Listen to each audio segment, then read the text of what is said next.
தியானிக்க போறது நாம் தியானிக்க போகிறோம். வாசிக்கலாம். உன்னத பாட்டு 7:1. உன்னத பாட்டு. ராஜகுமாரத்தியே பாதரட்சைகள் இட்ட உன் பாதங்கள் மிகவும் அழகாயிருக்கிறது. ராஜகுமாரத்தியே பாதரட்சைகளிட்ட உன் பாதங்கள் மிகவும் அழகாய் இருக்கிறது என்று அங்கே வசனம் சொல்லப்பட்டிருக்கிறதோ. உலகத்தில் பார்த்தீங்கன்னா அந்த உலக மனிதர்களுடைய கால்கள் எப்படிப்பட்டவை கால்கள் என்று பார்த்தீங்கன்னா தீங்கு செய்ய விரைந்தோடும் கால்களாக இருக்கிறது. ரத்தம் சிந்த ஓடும் கால்களாக காணப்படுகிறது என்று நீதிமொழிகள் 1ஆம் அதிகாரத்தில் நம்ம வாசிக்கிறோம் இல்லையா? ஆனால் தேவனுடைய பிள்ளைகளை தேவன் என்ன செய்கிறாரு? அவங்களுடைய கால்களை பாதுகாக்கிறார் என்று நம்ம பார்க்கிறோம். நாம் என்ன செய்யணும்? நம் கால்கள் சறுக்காதபடிக்கு, நம் கால்கள் தள்ளாதபடிக்கு, நம் கால்கள் இடராதபடிக்கு தேவன் நம்மை பாதுகாக்கிறார் இல்லையா? அது மாதிரி நம்முடைய கால்களை மான் கால்கள் போல வைக்கிறாரு என்று சொல்லி வசனம் சொல்கிறது இல்லையா? சங்கீதம் 91:12 வாசிக்கிறோம். அதாவது for he will command his angels concerning you to guard you in all your ways. They lift you up in the hand so that you will not strike your foot against a stone. தமிழ்ல வாசிக்கலாம். எடுத்தவங்க பாதம் கல்லில் இடராதபடிக்கு அவர்கள் உன்னை தங்கள் கைகளில் ஏந்தி கொண்டு போவார்கள். இப்படிப்பட்ட நல்ல பராமரிப்பு நம்முடைய கால்களுக்கு கொடுத்திருக்கிறார்கள் இல்லையா? ஒரு சமயம் நானும் என்னுடைய அம்மாவும் மணிக்காரம் பாளையத்துக்காக பஸ் ஏறணும். அந்த பஸ்ல அம்மா முதல்ல ஏறினாங்க, 2வது நான் ஏறினேன். 2வது ஏறினா 2வது ஸ்டெப்ல கால் வைக்கும் போதே பஸ் டிரைவர் என்ன பண்ணாரு? பஸ் எடுத்துட்டாரு. எனக்கு பேலன்ஸ் இல்லாம கால் இப்படி தள்ளி கீழே கீழே விழதான் போனேன். ஆனா எப்படியோ அங்க ஒரு கம்பி இருந்தனால பிடிச்சு நான்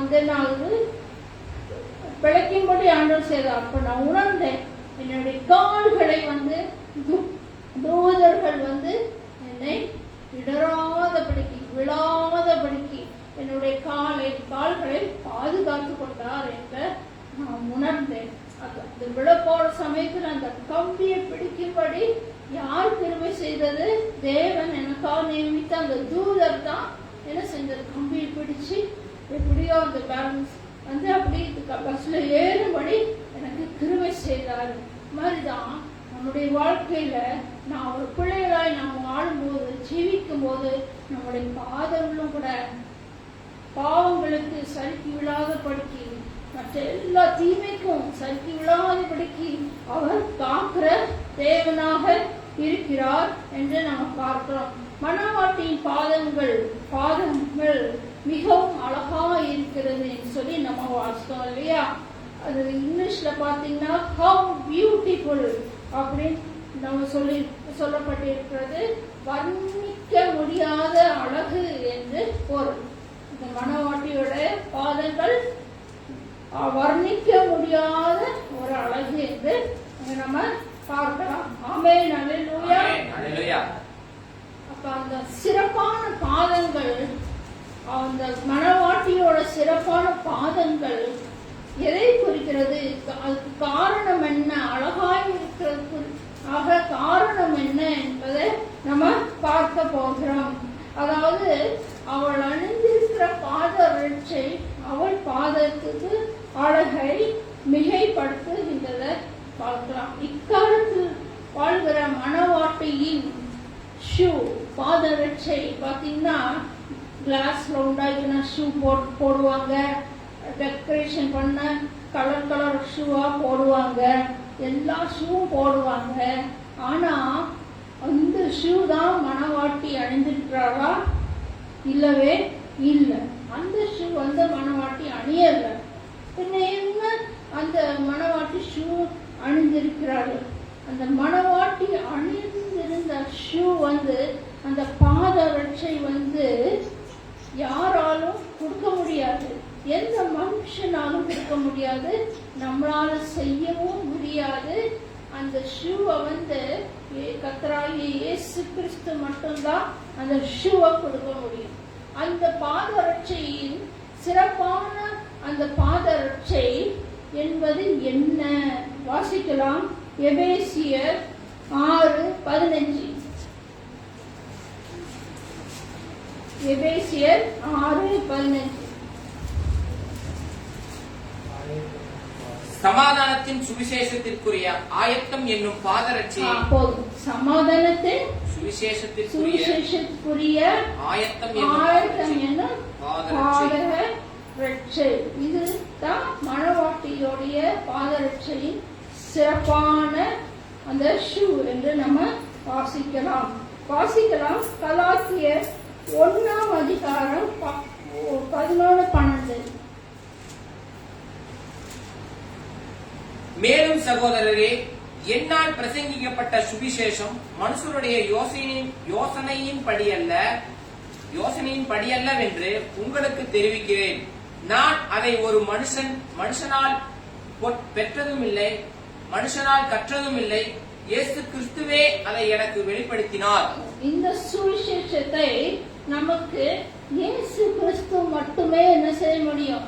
வெளிப்படுத்தி தர முடியும். வாசிக்கலாம். இது எப்படிப்பட்டதான சுவிசேஷம் பார்த்தோம் என்றால் வாசிக்கலாம். 2 கொரிந்தியர் 4:4. தேவனுடைய சாயலாய் இருக்கிற கிறிஸ்துவின் மகிமையான சுவிசேஷத்தின் ஒளி அவிசுவாசிகளாகிய அவர்களுக்கு பிரசங்கமாயிராதபடிக்கு இப்பிரபஞ்சத்தின் தேவனானவன் அவர்களுடைய மனதை குருடாக்கினான். இது எப்படிப்பட்ட சுவிசேஷம் என்றால் கர்த்தருடைய தேவனுடைய சாயலா இருக்கிற மகிமையான சுவிசேஷமாக இருக்கிறது. ஆமென், அல்லேலூயா. இப்படிப்பட்ட மகிமையான சுவிசேஷத்தை இந்த மணவாட்டி மற்றவருக்கு சொல்லணும்னா, அவர் சாட்சி சுவிசேஷம் எல்லாமே சொல்லணும்னா அந்த மணவாட்டி முதலாவது ஆயத்தப்பட்டு இருக்கணும் இல்லையா? நம்மளும் சர்ச்சில் வந்திருக்கோம். நம்ம எல்லாரும் யாரு? மணவாட்டி தான். ரட்சிக்கப்பட்ட ஒவ்வொரு பிள்ளைகளும் யாரு? மணவாட்டி. மணவாளனுக்கு நாம் யாரு? மணவாட்டிகளாக காணப்படுகிறோம் இல்லையா? அந்த மணவாட்டியாக நாம் அந்த சமாதானத்தின் சுவிசேஷத்தை நாம் அறிவிக்க வேண்டும் என்றால் நாம் என்ன செய்ய வேண்டும்? ஆயத்தப்பட வேண்டும். ஒருவேளை ஆன்லைன்ல பாக்குறவங்க இல்லாட்டா பேஸ்புக்ல பாக்கணுங்க, ஒருவேளை இதுவரைக்கும் நான் ஆயத்தப்படலையே, நான் ஆயத்தப்பட என்ன செய்வது? ஆயத்தப்பட வேண்டும் என்றால் முதலாவதாக உங்க பழைய பாதரட்சையை கலத்தி விட்டு புது பாதரட்சையை போட வேண்டும். பழச மாத்திட்டு புது ஷூவை அணிய வேண்டும். புது ஷூவையும் பழைய ஷூவையும் ஒன்றா அணிய முடியாது. அதாவது ஒரு மனிதன் ஒரு காலில் ஒயிட் கலர் ஷூவும் இன்னொரு காலில் பிளாக் கலர் ஷூவும் போட்டா மனுஷர்கள் என்ன நினைப்பார்கள்? என் பைத்தியக்காரன், என் கோமாளியா இருக்கா, இப்படி போடுவானா அப்படின்னு நினைப்பாங்க இல்லையா? இப்ப ஆத்துல ஒரு காலு, சேத்துல ஒரு காலு, அனலும் இல்லாம குளிரும் இல்லாம இருந்தது எந்த சபை? எந்த சபை இருந்துச்சு? எந்த சபை தெரியலையா? லவோதேக்கியா சபை. அனலும் இல்லாம குளிரும் இல்லாம இருந்த சபை. இப்ப நம்ம அனலும் இல்லாம குளிரும் இல்லாம இருந்தோமானால் கர்த்தர் நம்ம எப்படி பார்ப்பாரு? இப்படிதான் பார்ப்பாரு. உங்க மனுஷன் இந்த ஷூ மாத்தி மாத்தி போட்டானே, பிளாக் அண்ட் ஒயிட், அப்படிதான் பார்ப்பாரு இல்லையா? அதனால நம்ம இந்த பழைய ஷூ எதை குறிக்கிறது அப்படின்னு பாத்தீங்கன்னா, நம்முடைய பாவ ஜீவியம், நம்முடைய இச்சையின் ஜீவியம், பண ஆசையின் ஜீவியம், பண ஆசை எல்லா தீமைக்கும் வேறானது என்று வேதம் சொல்கிறது இல்லையா? பட்டம், பதவி, பெருமை, பெருமை ரொம்ப மோசம். தாழ்மை உள்ளவர்கள் தான் தேவன் என்ன செய்கிறாரு? கிருபையை அளிக்கிறார் என்று வசனம் சொல்கிறது இல்லையா? அப்ப அந்த பெருமை எல்லாம் எதை குறிக்கிறது? பழைய சூழல். அந்த பழைய காரியங்களை கலத்திட்டு தான் புதுசான விசுவாசம், அன்பு, தாழ்மை எல்லாம் நம்ம அணிந்து கொள்ளும் போது அந்த புது சுவர் இருக்கும்போது அணிய முடியும் இல்லையா? இப்ப பாத்தீங்கன்னா பழைய ஷூவை நிறைய பேர் புதுசா அணிகிறாங்க, ரட்சிக்கப்பட்டு அணிஞ்சிடறாங்க. அந்த நாள் போக போக என்னாகுது? அந்த பாதரட்சை அழுக்காகுது. என்னாகுது? அழுக்காகுது. ஆனா அவங்க என்ன பண்ண மாட்டேங்கிறாங்க? அந்த அழுக்க துடைக்க மாட்டேங்கிறாங்க. அதனால அவங்களுடைய வாழ்க்கை எப்படி இருக்குன்னா, they became as a spiritual blindness, ஆவிக்குரிய குருடர்களாக மாறுகிறார்கள். இப்படிதான் பரிசேயர்கள் இருந்தாங்க. ஆவிக்குரிய குருடர்களாக மாறி போகிறார்கள். ஆவிக்குரிய குருடர்களாக நாம் மாறி போனால் ஆட்டோமேட்டிக்கா பெருமை வரும். ஆட்டோமேட்டிக்கா சுயத்தின், அதாவது மாம்சத்துல வாழ ஆரம்பிப்பார்கள். ஒரு தாழ்மை இருக்காது, ஒரு பெருமை தான் வரும். இப்ப இந்த நம்ம ரட்சிக்கப்பட்டோம், ஸ்பிரிச்சுவல் பிரைட்னஸ் வந்துடுச்சு, இந்த ஷூவை துடைக்காம விட்டுட்டோமே அப்படின்னு சொல்லி உணர்வடைந்தா மறுபடியும் இந்த ஆன்லைன்ல பாக்குறாங்க, ஃபேஸ்புக் பாக்குறாங்க, மறுபடியும் எனக்கு ஆண்டவர் வேணும், அந்த ஷூவை நான் துடைக்கணும் அப்படின்னு சொல்லி தாழ்மையோடு வரும்போது தேவன் என்ன செய்கிறாரு?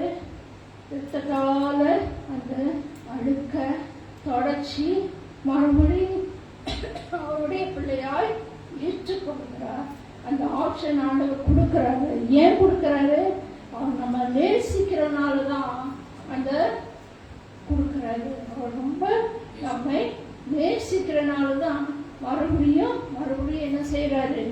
நமக்கு இறங்கி நமக்கு நல்ல வழி நடக்க கிருபை செய்கிறாரு. ஆனா நம்ம செய்ய வேண்டிய ஒரு காரியம் என்ன? தாழ்மைப்படணும். பெருமையெல்லாம் விட்டு தாழ்மைப்படும் போதுதான் அந்த காரியம் நடக்கும். பரிசையை தாழ்மைப்படல, பெருமையோடு தான் இருந்தா வாழ்ந்தாங்க இல்லையா?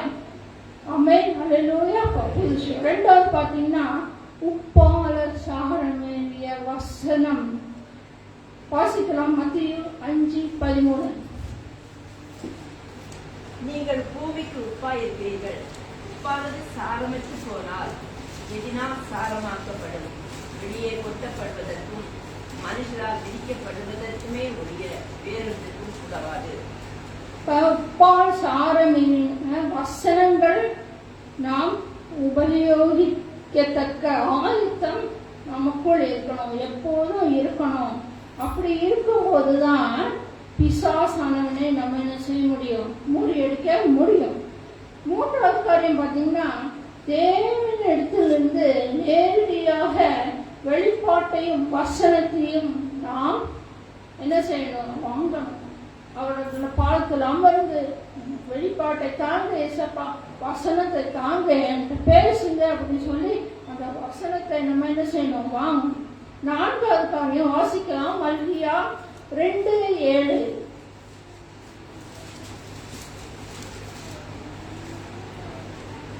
ஆசாரியனுடைய உதடுகள் அறிவை காக்க வேண்டும், வேதத்தை அவன் வாயிலே தேடுவார்கள். அறிவை காக்க வேண்டும். நம்மளோட உதடுகள் என்னது? அறிவை காக்க வேண்டும். அதாவது ரோமர் 15ஆம் அதிகாரத்துல என்ன சொல்றது? ஆகாத சம்பாஷணைகள் நல்லொழுக்கங்களை கெடுக்கும். நம்ம உதடுகள் ஆகாத சம்பாஷணைகளை பேசக்கூடாது. நம்முடைய உதடுகள் கிளவி பேச்சுகள் பேசக்கூடாது. நல்ல அறிவுள்ள வசனமாகிய இயேசு கிறிஸ்து வசனமாகிய இது மட்டும்தான் என்ன செய்யணும்? நம்ம பேசி நல்ல காரியங்களை பேச வேண்டும் என்று அங்கே சொல்லப்பட்டிருக்கிறது.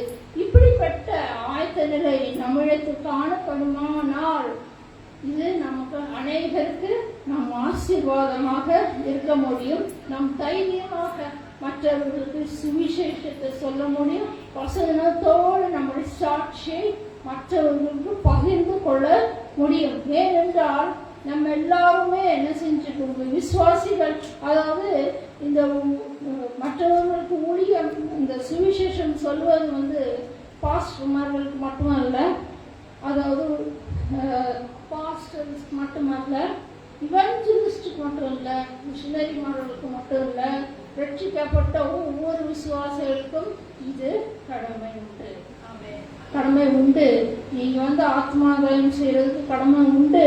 நீங்க போய் யாருக்காவது ஒரு வார்த்தை ஏசப்பா நல்லவர் இருந்தாங்க வசனத்தை சொல்லும் போது அது ஒரு ஊழியம்தான். அவர்களுக்காக செபிக்கும் போது அதுவும் ஒரு ஊழியம்தான். அவர்கள் இந்த பாட்டின் மூலமாக கூட அவர்களை தொட முடியும். அவர்கள் எந்த ஆண்டவர் உங்களுக்காக வைத்திருக்கிறாரோ அதன்படி செயல்படும் போது அது ஆசீர்வாதமாக மாறுகிறது. விசேஷம் சொல்வது கண்டிப்பா விசுவாசிகள் சொல்ல வேண்டும். ஆமென், அல்லேலூயா. இரண்டாவது பார்த்தீங்கன்னா, மணவாட்டியின் பாதரட்சை மலையின் மேல் ஏறி நிற்கும் போது அவளுடைய பாதங்கள் அழகாய் இருக்கிறது என்று நம்ம பார்க்கிறோம். வாசிக்கலாம். ஏசாயா 52:7 வசனம்.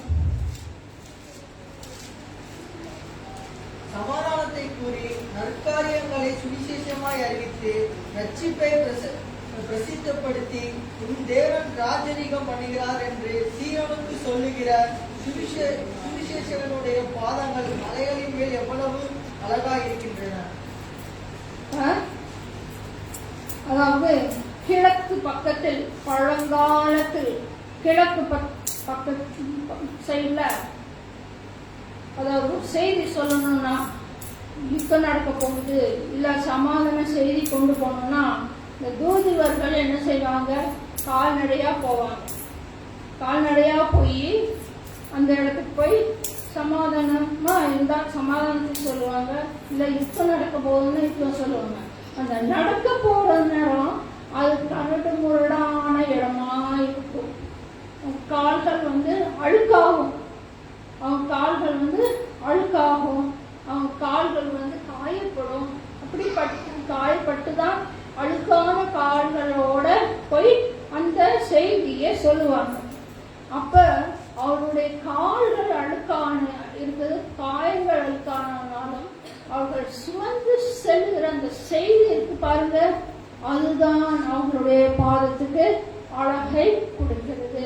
அது மாதிரிதான் மணவாட்டியும் என்ன செய்யணும், சுவிசேஷம் சொல்லும் போது கஷ்டங்கள் வரும், எதிராக செயல்படுவார்கள், நமக்கு எல்லா மற்ற துன்பங்கள் வரும், என்ன வரும், எல்லாம் சகித்து கர்த்தருக்குள் நம்ம போகும்போது மணவாட்டியோடைய வாழ்க்கை எப்படி இருக்கும், மலைமேல் உயர்ந்து அவளுடைய பாதங்கள் அழகாய் இருக்கிறது என்று நம்ம பார்க்கிறோம். இப்படியாக வாசிக்கலாம். எபேசியர் 2:7.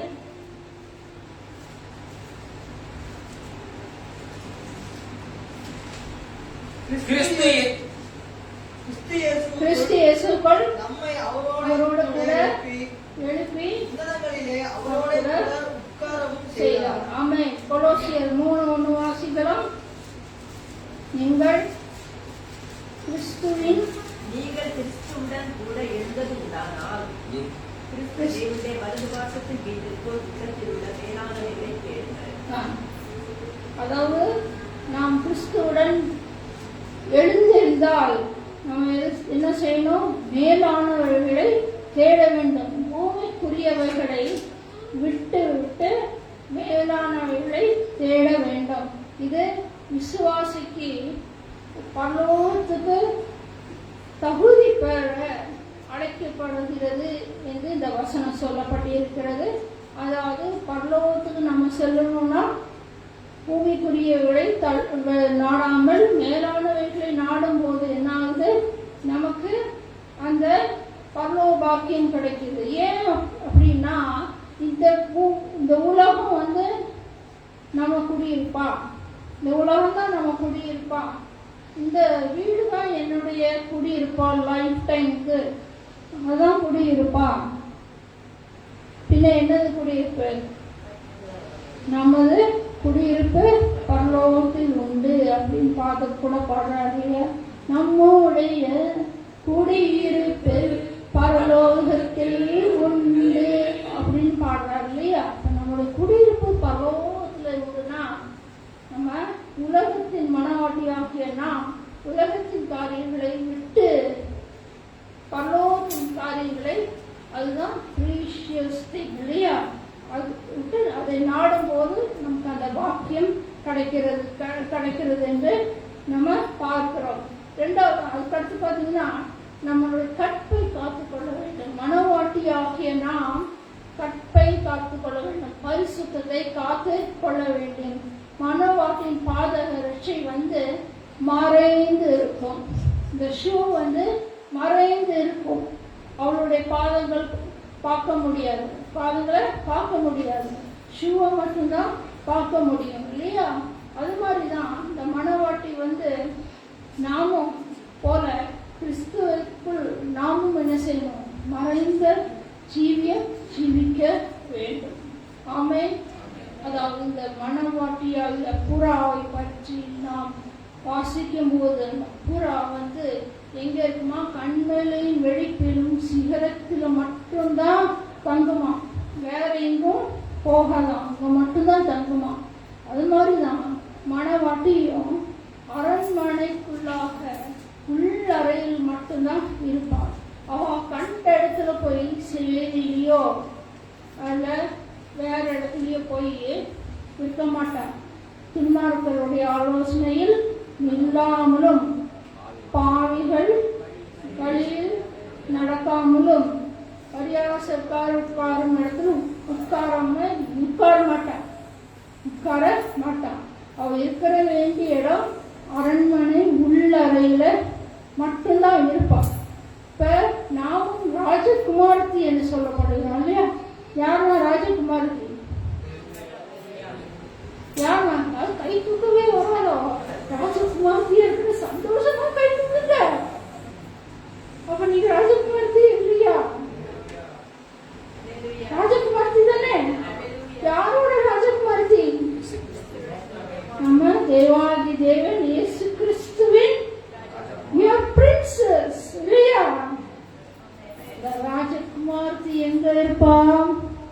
அவர் சேட்டை கீழ் அடைக்கலம் புகவே தம் சிறகுகளால் மூடுவார்.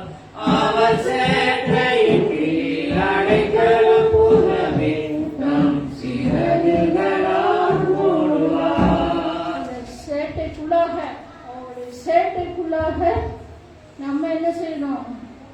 புகணும். இப்படி அந்த மனவாட்டி அரண்மனைக்குள் உள்ளறைக்கு போறாள். அது மாதிரிதான் நம்மளும் என்ன செய்யணும்? சேட்டைக்குள்ளாக போனாதான் அவருடைய சிறகுகள் அழகாக பாதுகாக்கும். கோழி தன் குஞ்சுகளை எப்படி அழகாக சிறகுக்குள்ளாக மறைத்துக் கொள்கிறது இல்லையா?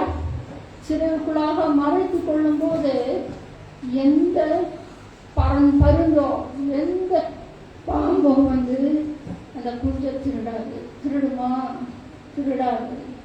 பாதுகாப்பா இருக்கும்.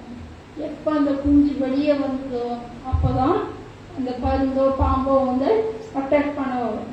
அம்மா நம்ம எப்போ அவருடைய சேட்டை அடைக்கலாம் உகந்து இருக்கும்போது சத்துவாகிய திருடன் நமக்கு திருட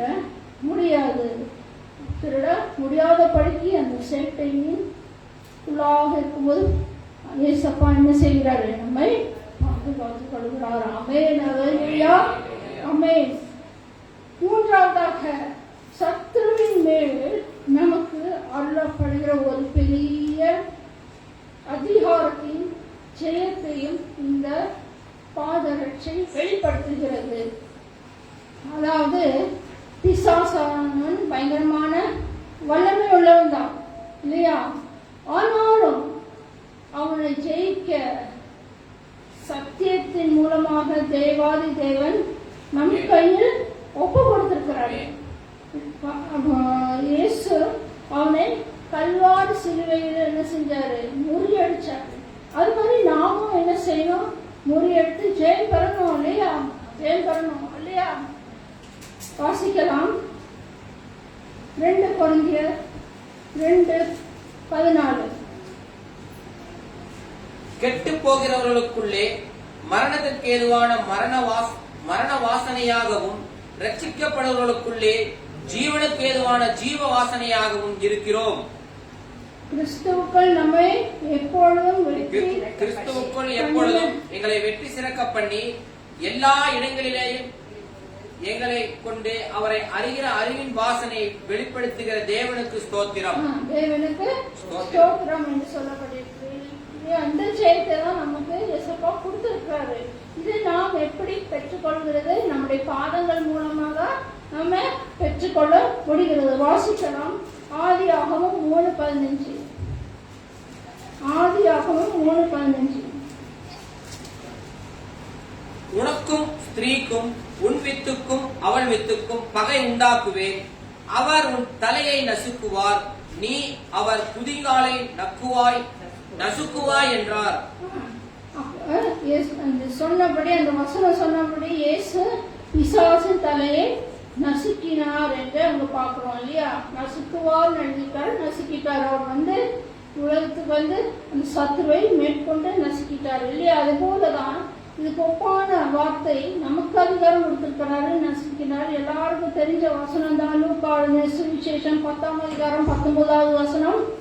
சர்ப்பங்களையும் தேள்களையும் மிதிக்கவும் சகல வல்லமையை மேற்கொள்ள உங்களுக்கு அதிகாரம். I have given you authority to trample on snakes and scorpions and to overcome all the power of the enemy. Nothing will harm you. இல்லையா? அந்த அதிகாரத்தை என்ன செஞ்சிருக்கிறார்? நமக்கு கொடுத்திருக்கிறார். அந்த அதிகாரத்தை வச்சு என்ன செய்யணும்? பிசாசை நம் கால்களால மேற்கொள்ள வேண்டும் இல்லையா? ஆமென். காரியத்தை நமக்கு கொடுத்திருக்கிறாரு. வாசிக்கலாம். ரோமர் 16:20. இது எல்லாருக்கும் தெரிஞ்ச வசனம் தான். சமாதானத்தின் தேவன் சீக்கிரமாய் சாத்தானை உங்கள் கால்களின் கீழே நசுக்கி போடுவார் இல்லையா? சரி. அடுத்து 1 கொரிந்தியர் 15:57. இந்த மாதத்தின் நம்முடைய கர்த்தராகிய இயேசு கிறிஸ்துவினுடைய கிருபை நமக்கு ஜெயம் கொடுக்கிற தேவனுக்கு அந்த ஜெயத்தை எப்படி பெற்றுக் கொடுக்கிறோம்? வாசிக்கலாம். யோவான் 15:4. யோவான் 15:4.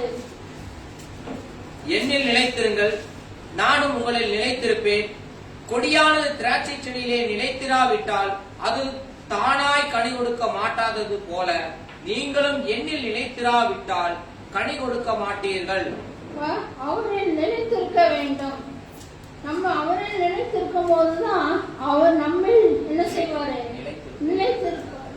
அவர் நமக்கு நிலைத்திருக்கும் போதுதான் தனி மனுஷன் அவருக்குள் நிலைத்திருக்கும் போது அவர் அந்த மனுஷனுக்குள் நிலைத்திருப்பார். 2 பேரும் ஒன்னாயிருப்பாங்க இல்லையா? 2 பேரும் ஒன்னாகும் போது ஆவியில ஜெபிக்கும் போது சத்துருவை மேற்கொண்டு ஜெயிக்க முடியும். அதே போலதான் குடும்பத்திலும். குடும்பத்தில் 3 பேரா இல்ல 4 பேர் இருந்தீங்கன்னா அப்ப அந்த கர்த்தருக்குள்ளாக அந்த 4 பேரும் இருக்கும்போது அவர் நமக்குள் இருப்பாரு. இருந்து 4 பேரும் சேர்ந்து ஒருமனப்பட்டு அந்த ஆவியில ஜெபிக்கும் போது என்னாகும்? சத்துருவை மேற்கொள்ள முடியும். அது மாதிரி சபைக்குள்ளாக வந்திருக்கிற ஒவ்வொருவரும் என்ன செய்யணும்? ஒருமனப்படணும். ஒருமனப்பட்டு இந்த ஆவியில இருக்கும் போதுதான், ஆவியோடு ஜெபிக்கும் போதுதான், ஒன்னசோடு அவரை நோக்கி பார்க்கும் போதுதான் என்ன செய்ய முடியும்? சத்துருவை மேற்கொண்டு ஜெயம் எடுக்க முடியும். ஆமென். முதல்ல என்ன பார்த்தோம்? ஆயத்தப்படணும்னு பார்த்தோம். அப்புறம் மணவாட்டின் பாதரட்சை உயர் மலையில் இருக்கிறத பார்த்தோம். அதுக்கு என்ன பண்ணணும் நம்ம பார்த்தோம். கடைசியாக சத்துருவை மணவாட்டி எப்படி ஜெயம் எடுக்கிறாருன்னு பார்த்தோம். இப்படிப்பட்ட இப்படிப்பட்ட கிருபைகள் நமக்கு ஆண்டவர் தந்திருக்கிறாரு. அதனால நம்ம நம்முடைய பாதங்களை எப்போதும் பொதிந்து இருக்கணும். நம்முடைய இருதயம் எப்போதும் என்ன செய்யணும்? ஏசப்பாக்குள்ள பொதிந்து இருக்கணும், வசனத்தால பொதிந்து இருக்கணும். பொதிந்து இருக்கும் போது என்னாகும்? நம்ம வாழ்க்கை நம்ம ஒரு நல்ல ஜீவியத்தை ஜீவிக்க முடியும். அடுத்தவங்களுக்கு நம்ம என்ன செய்ய முடியும்? சுவிசேஷத்தை சொல்ல முடியும். பரலோக ராஜ்யத்துக்கு தகுதிப்பட இப்படிப்பட்ட கிருபைகள் நாம் பெற்றுக்கொள்ள செபிக்கலாமா? God bless you.